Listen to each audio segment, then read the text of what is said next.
Number 10. Flugtag 88. In 1988, during the Flugtag Airshow at Ramstein Air Base in West Germany, the second deadliest airshow accident in history took place. A crowd of roughly 300,000 people watched as 3 aircraft operated by the Italian Air Force team collided and crashed to the ground. The display involved the team creating a heart shape in front of the crowd, which would then be pierced by a lone aircraft flying in their direction. The maneuver would end in tragedy as the heart-piercing aircraft struck 2 others that were forming the base of the heart. One of the jets disintegrated in the collision, and parts of it was strewn along the runway. Another crashed into a Black Hawk emergency helicopter, fatally injuring its pilot, who died 20 days later. The heart-piercing jet crashed on the runway and turned into a fireball that wrought havoc as it struck the attending crowd. A lack of efficiency and coordination would hinder rescue efforts. Ramstein was operated by the US, and the military initially didn't allow German first responders onto the base. American helicopters and ambulances were the quickest means of transporting victims, but lacked sufficient capacities to treat them.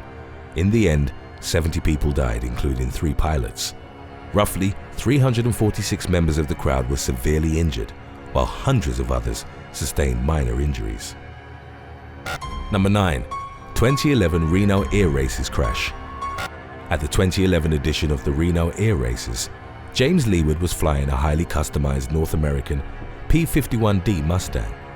74-year-old Leeward and his aircraft, nicknamed the Galloping Ghost, were in 3rd place. The racing aircraft had just rounded a pylon when it pitched up abruptly and became inverted before taking a nosedive.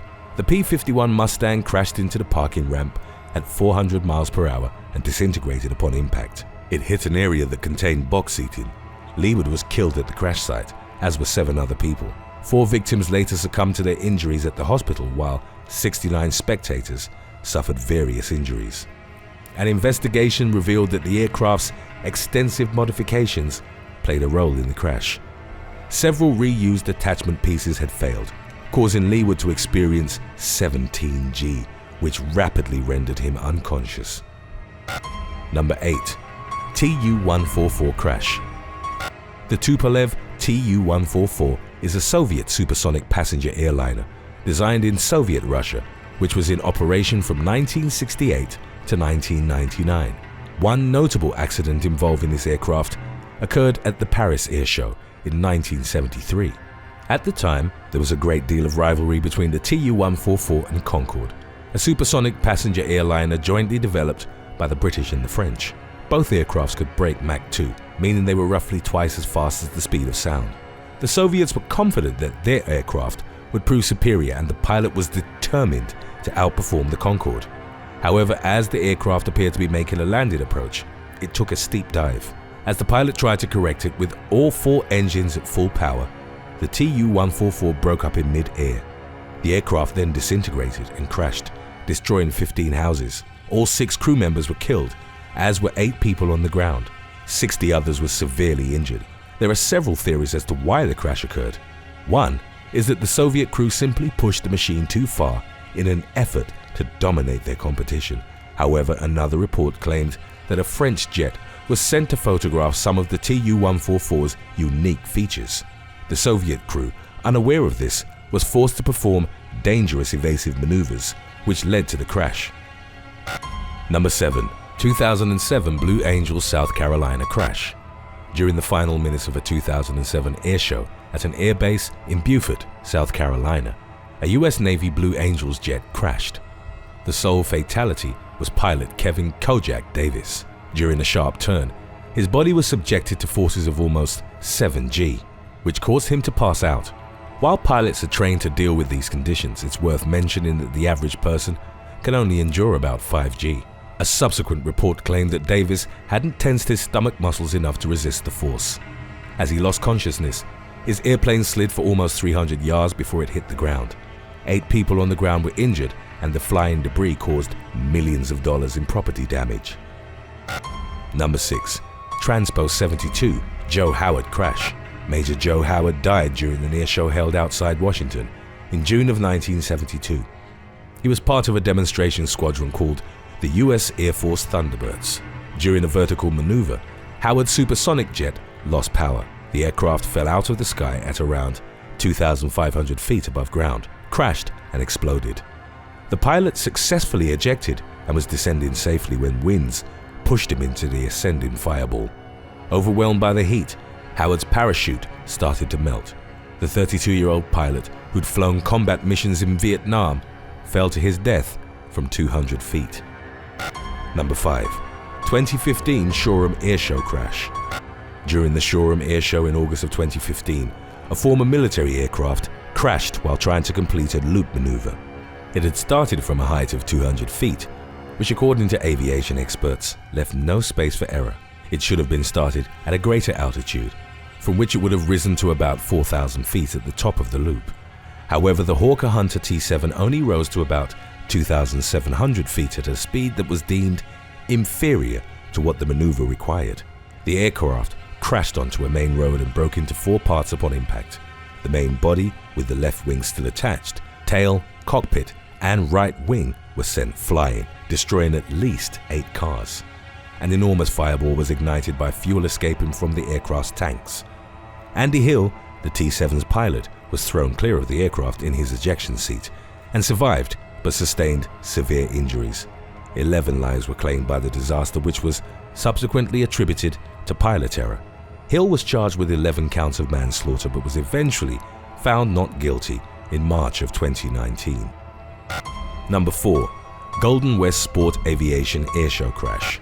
One of the most brutal airshow accidents in US history took place in Sacramento during the Golden West Sport Aviation Airshow in September of 1972.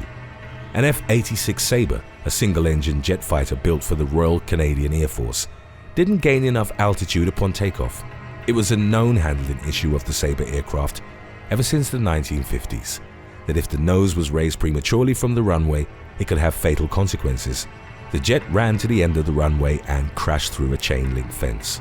At this point, 2 fuel tanks on the undersides of its wings exploded and turned the jet into a massive, fast-moving fireball. The Sabre crossed the boulevard and collided with a car, killing 2 people.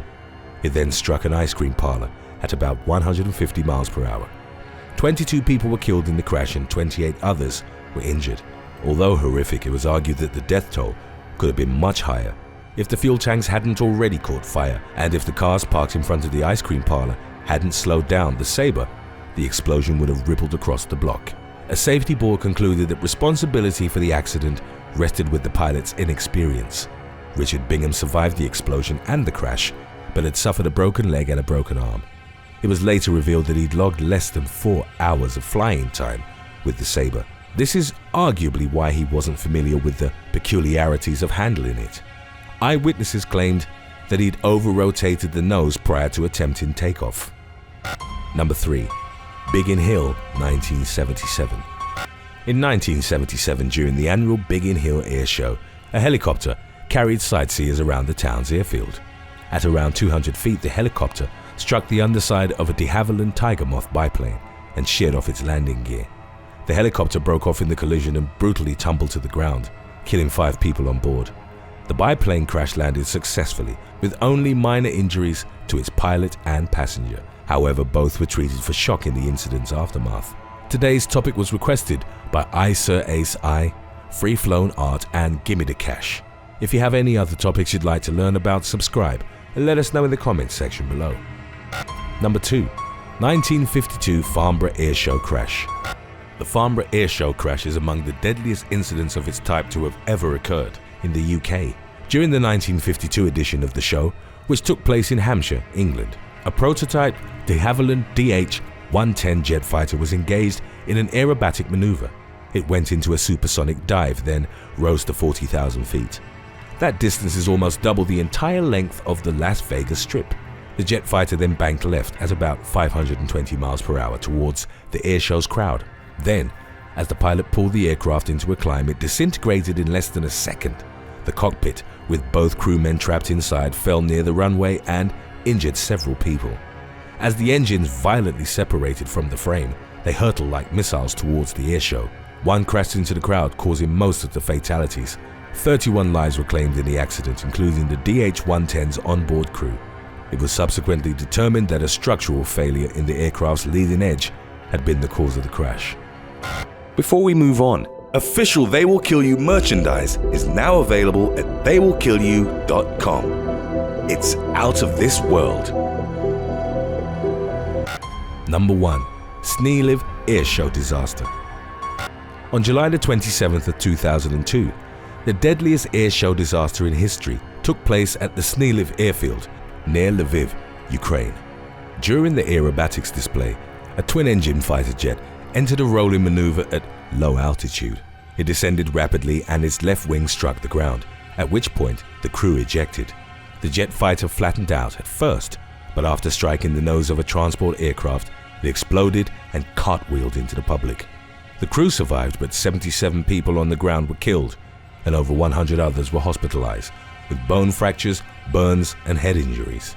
The accident was deemed to have been a piloting error, as the crew had tried maneuvers for which they weren't prepared, and were slow in reacting to the warnings of the aircraft's onboard computer. In the aftermath, the pilot and co-pilot were sentenced to 14 and 8 years in prison. Thanks for watching. Would you rather accompany an airshow pilot during high-risk maneuvers or live in a submarine for a month? Let us know in the comments section below.